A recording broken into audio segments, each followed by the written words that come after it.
Assalamualaikum. Di sini kembali lagi di channel saya Cahaya Mas. Alhamdulillah, di sini saya mau mereview atas komentar salah satu di channel YouTube saya. Ada yang bertanya seperti ini, Kak, tolong bikinkan video dong mengenai emas asli sama emas yang palsu itu seperti apa.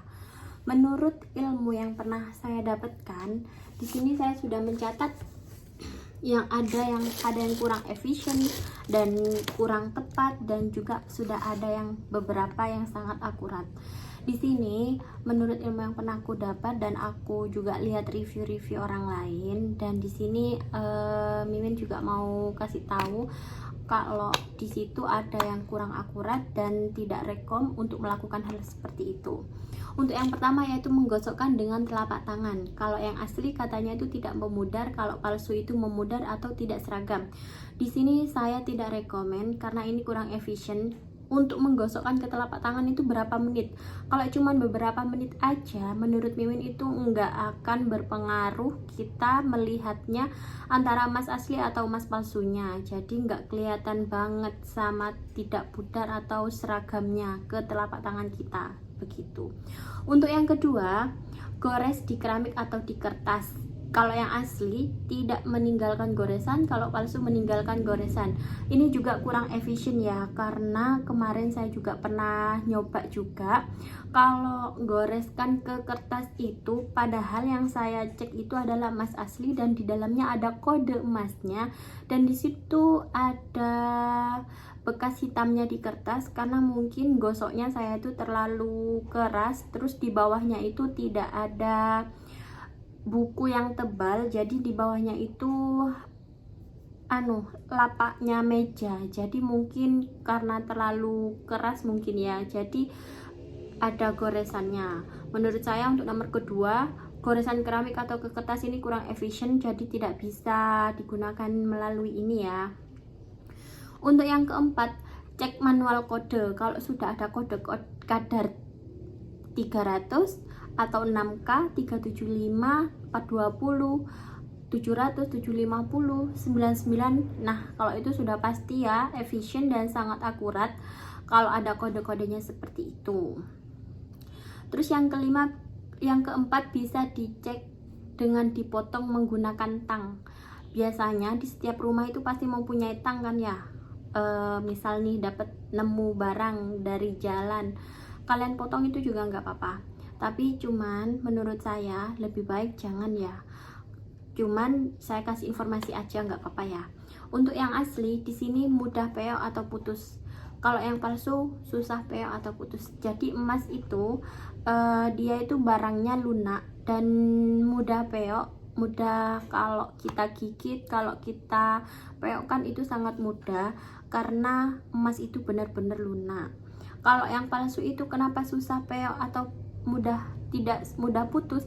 Karena kan namanya juga palsu ya, berarti bukan terbuat dari emas, bisa jadi dari besi atau tembaga. Jadi kan kalau besi itu bahannya semakin kuat, jadi bisa jadi kalau besi itu susah kita memeokkan atau memutuskan barang tersebut, seperti itu. Jadi untuk yang nomor 5 bisa dicek atau dipotong menggunakan tang, ini sangat akurat ya, bisa dicek. Cuman kadang ada emas asli itu yang 5 gram atau 10 gram otomatis itu kan tebel, atau di atasnya 10 itu kan tebel. Kalau dipeokkan sama tang bisa jadi susah karena ketebalan. Jadi seperti ini juga kurang akurat karena gramannya itu membedakan ya. Kalau cuman 1 gram 2 gram mungkin bisa, cuman kalau di atas 10 gram nggak jamin untuk bisa dilihatnya. Terus yang kelima, di sini dalaman dari hasil potongan. Ntar lagi Mimin kasih tahu untuk yang hasil potongan yang asli itu warnanya kuning, sedangkan yang palsu itu warnanya putih. Dimana-mana emas itu ya warnanya gold ya, meskipun itu emas putihan. Kalau misalkan emas putihan itu nanti diputus, nah dalamnya itu terjadi ada warna goldnya, atau kalau yang bukan gold itu berarti namanya bukan emas ya. Jadi kalau lihat dalamannya, hasil potongannya itu bisa akurat karena di dalamannya itu tidak bisa direkayasa. Yang terakhir yaitu meneteskan asam nitrat ke batu. Jadi kalau yang asli itu tidak berubah warna dan goresan pada batu tidak hilang. Jadi misalnya ada batu, nanti digosok kan pasti ada goresannya. Nanti kalau dikasih asam nitrat, gosokan itu tidak bisa hilang. Seperti itu. Kalau itu emas asli tidak akan hilang. Tapi kalau palsu, dia akan berubah warna. Misal kalau besi, dia bakalan warna hijau nantinya. Kalau dia kuningan jadinya warna kuning, sedangkan kalau ia perak nanti ada warna abu-abu. Ini sangat akurat dan saya recommended untuk meneteskan asam nitrat ke batu aja untuk mengecek ini palsu atau enggak. Di sini saya kasih saran, misalkan nih kalian dapat nemu barang, terus barang itu kalian pengen tahu emas atau asli, nggak usah ke toko emas dulu, nggak usah buru-buru ke toko emas, nggak apa-apa. Di kota biasanya di depan toko emas atau di samping toko emas itu biasanya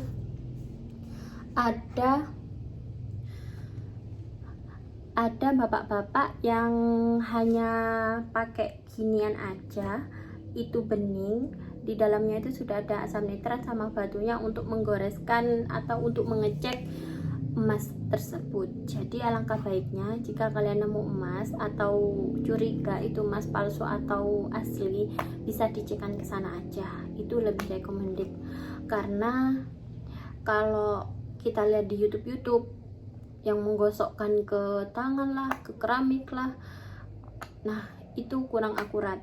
Jadi mungkin cara menggosoknya beda, hasilnya beda.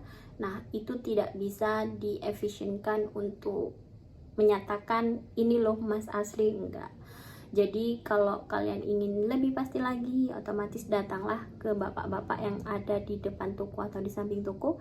Biasanya ada orang yang jual emas, nah bisa cekkan ke sana aja, seperti itu. Misalkan itu emas, kalian bisa pilih nomor 2, kalian bisa cari toko emas yang nerima jual beli emas tanpa surat, atau jual ke bapak itu nggak apa-apa. Tapi kalau sarannya aku, daripada dijual ke bapak itu sih lebih rendah pengambilannya daripada toko emas. Kalau toko emas itu biasanya lebih tinggi daripada bapak-bapak yang di depan itu, seperti itu. Jadi semoga ini bermanfaat. Videonya sebentar, cuman ini banyak sekali manfaatnya. Dadah, kita berjumpa di lain waktu ya.